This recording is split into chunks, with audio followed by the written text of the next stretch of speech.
ሰላም ቤተሰብ እንዴት ናችሁ? ዛሬ የምናየው 1. ፒራሚድ ምንድነው? 2. የግብፅ ፒራሚድ መቼ ተሰራ? 3. ማን አሰራው? 4. ግዝፈቱን እንዴት ነው?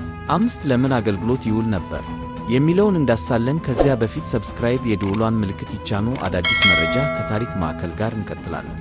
ፒራሚድ በጥንታዊ ግብፅ ለንጉሶች ፈርዖኖች እንደ መቃብር የተገነባ ግዙፍ የድንጋይ ሕንፃ ነው። ግብፃውያን ንጉሶቻቸው ከሞቱ በኋላ ወደ ሌላ ሕይወት እንደሚሄዱ ያምኑ ነበር። 2. የጊዛ ሦስቱ ታላላቅ ፒራሚድ። ታላቁ ፒራሚድ ለንጉስ ኩፉ ከሄረፊህ የተገነባ። የካፍሬ ፒራሚድ ለንጉስ ካፍሬ። የሜንካውሬ ፒራሚድ ለንጉስ ሜንካውሬ።